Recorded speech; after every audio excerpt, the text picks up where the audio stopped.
Hi, and welcome to my channel, Being Dr. Mommy. I'm Dr. Charisse Graham. I'm a mom and a pediatrician and a student. I do a lot of things, and that's really because I believe I can have it all because I was created to do so. So I'm all about living the life that I love, and I want to show you how you can do the same. So I will give you a little bit of background about me. I'm a mom of two. I have a son and a daughter. I'm a future wife, and I am currently in training to be an adolescent medicine specialist. So I have gone through college, medical school, residency, and now I'm in fellowship training. Like, this channel is not about, how to become a doctor, but I will take some time to share my journey. I'll spend some time talking about how to become a physician, just a little bit of time. But for my specific story and background, I'll start back in my high school years, because that's really where the dreams and the big goals started for me. They started a little bit before that, but specifically the dream of becoming a doctor started in high school for me. So I would say probably around my junior years when I really started to get serious, or I really, even established the idea and the dream of becoming a doctor for myself. And I say that because, for me, I didn't have any physicians in my family. I didn't have anybody in healthcare in my family. And so it never really, prior to then, it didn't really occur to me to become a doctor. Although I did have a godmother who would always tell me, like, I think you should be a doctor. I think you should be a doctor. And I was like, no, I'm not really interested in that. But, growing up, I always had a healthcare influence because my maternal grandmother, my mom's mom, was always, she was pretty ill.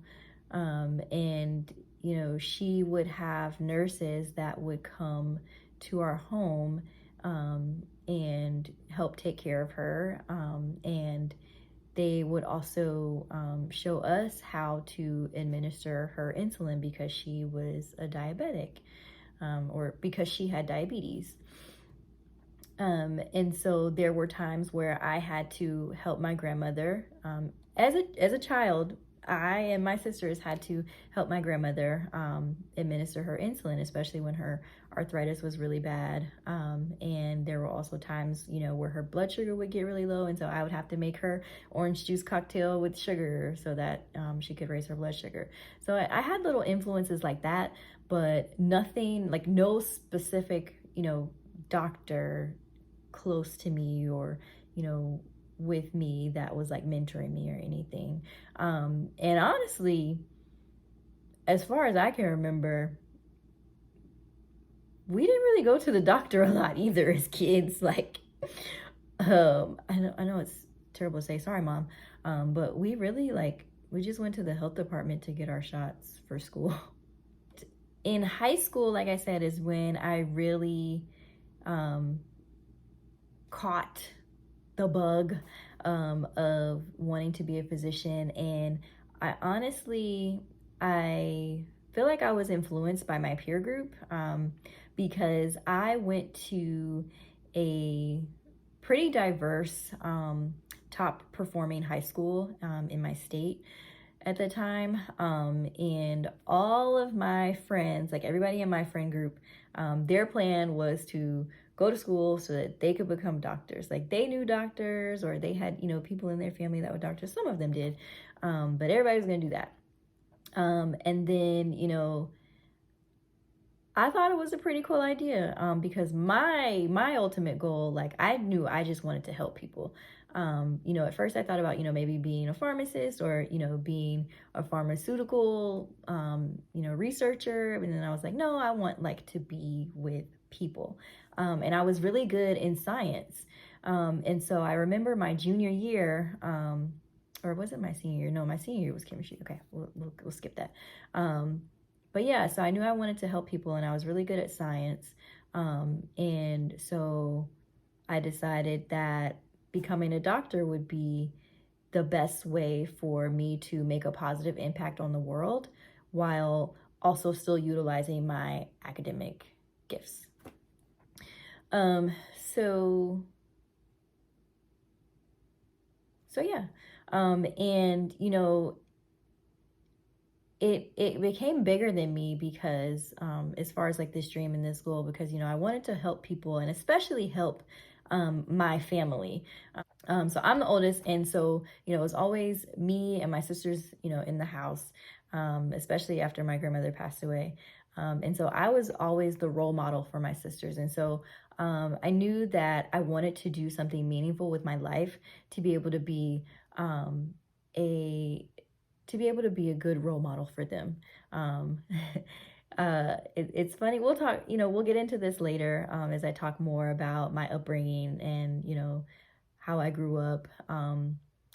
But yeah, that was really important to me to be able to help them to be able to help shape their world from a an influential aspect as well as a financial aspect. So at the time I thought medicine was the way.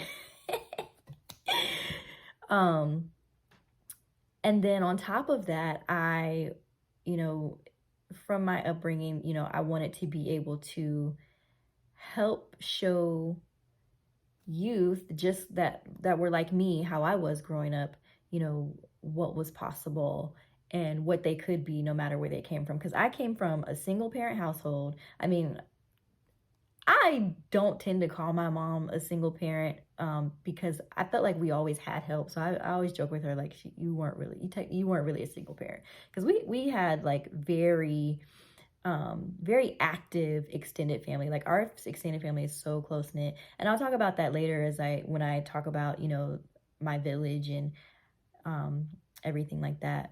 But yeah, so I came from a single parent household. You know, 5 of us girls in the house. You know, life wasn't terrible. It wasn't bad. But it wasn't, you know, it wasn't like it wasn't privileged. Let's say that. And so really, I just was always someone who was driven to have more and to do more and to be more because I always felt like I just always wanted more. And so that's really stuck with me. So in high school, when I started to get really serious about being a doctor, about being a physician, it was really like the end of my junior year, beginning of my senior year. And so when I decided I wanted to be a physician, I skipped over college. I went straight to where am I going to go to medical school? What do I need to do to become a doctor, a physician? And so I found out, oh, I need to go to medical school. Okay, cool. So I started researching medical schools, and I came across Morehouse School of Medicine. And so I was researching them, and I was like, okay. And I said, you know what? I want to go to Morehouse School of Medicine for medical school. So that was my dream. My dream was to go to Morehouse School of Medicine for medical school. I did not care about college. I didn't care where I was going to go for college because I knew where I was going to college. I was going to one of the state schools because my dad went there, my cousin went there, all my friends were going there, so I wasn't worried about that. And then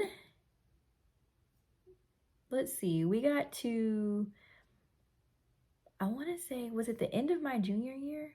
It was either the end of my junior year or it had to be the end of my junior year. So I had a meeting with my guidance counselor. It was like an advisement session. And I can't remember if my mom was there or my parents. I don't remember. She might have been available by phone, but I don't know. Because we'll get to the story, which is why I don't know if my mom was there. Because my mom would have cut up if she was there. But I remember that, you know, I remember telling my guidance counselor that I wanted to be a doctor. And I told her that I wanted to go to the state school that all my friends were going to for college. And she looked at me and she looked at my grades. My grades were not bad. I had A's and B's and like 1 or 2 C's at the time. But like I said, I was in a top performing school. I was in the #1 program in the school. For those of you who know like about International Baccalaureate, IB for short. Yeah, I was in that program. I was one of those kids. And it was like a handful of us Black people in that program at that school. And like, I don't even know, it might have been like 3 of us that got the IB diploma at the end. I don't remember, but it wasn't a lot. And so yeah, so I wasn't the most competitive person, you know. I was kind of like somewhere in the middle of the mix in terms of GPA and rankings and all that. So after she took all of that into account, she looked at me and she was like, I don't think you're very competitive to go to the state school that you're planning to go to. You want to be a doctor? You should look at Xavier University of Louisiana. And I was like, what is that? Like, I was just like, I couldn't even focus on what she was saying, because I was like, wait, you just told me that I couldn't go where I wanted to go after I've already done what I needed to do to get there, because I know the requirements. I know the GPA I have to get Bright Futures, because this is a Florida program to pay your tuition and stuff. So I'm like, I know I exceed the requirements for Bright Futures. I meet the requirements to get into the school. What do you mean I'm not going to get into the school? What do you mean I'm not competitive? So I wasn't even focusing on what she said. But when she said Xavier University, I'm like, what's that? And she goes, oh, we have a student that recently graduated and they go there. And, you know, I think it's something that you should look into, because, you know, you said you want to be a doctor. And I was like, okay.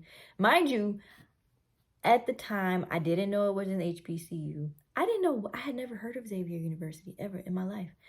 And so, but then, so I was in a dilemma, because I was just like, oh, what am I gonna do? She just ruined my plan.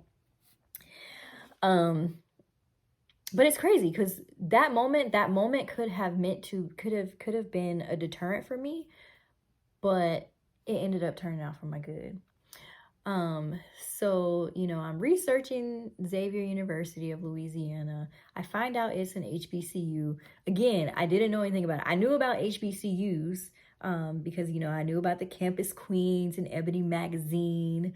You know, we had like some extended family who everybody went to FAMU, so I knew about that. I knew about Bethune-Cookman because it was like pretty much, you know, down the highway. EWC was, you know, in my grandma's backyard, so I knew about that. But those were the only ones. I didn't know how many HBCUs there were at the time. And again, like, that was just never a thing that was presented to me growing up like that. So I'm researching it, and then I find out, you know, that they are #1 for getting African Americans into medical school. And so I was like, oh, okay, she might be onto something. So I'm like, all right, let me, you know, look into this a little more. So I'm going back and forth with, you know, am I going to go to Xavier? Am I going to go to the state school? Because, you know, my family's like, no, you need to stay home. You need to stay close to home, because the state school was like 45 minutes to an hour away from home. Crazy thing is, I ended up getting into Xavier first. I got into Xavier first, and they gave me a full tuition scholarship. Boom. Then I ended up getting awarded a scholarship, a $10,000 scholarship for each year of college. So Xavier was going to be paid for. Okay, cool. Then, lo and behold, I got into the state school that my guidance counselor told me that I was not competitive enough for. And I had a full ride. Well, ultimately, I chose Xavier University of Louisiana, and it was the best decision I could have ever made in my life. I had a dream, I had a goal, and I had a plan, right? Dream was go to Morehouse School of Medicine for med school. goal was to get into med school. And the plan was I was going to go to college in order to get into med school, in order to go to Morehouse School of Medicine. Okay. Now, my plan was almost fumbled, or so I thought in the beginning, because of what that person told me. But I didn't let that stop me. And I made the best choice I felt like I could have made for myself. And it felt great to just be around, people like me. Especially people like me, people of color like me who had the same goals as me. And so that was just really, really, really inspiring. I finished my 4 years at Xavier, had lots of fun, graduated on time, and then took the next steps in order to get to medical school. Because it goes college, medical school, residency, and then you can either, after residency, you can either get a job or you can go to fellowship. And so I'll continue going through those stages, but we'll end here for now at the college part. And then coming up, I'll talk to you about my journey to med school. Stay tuned.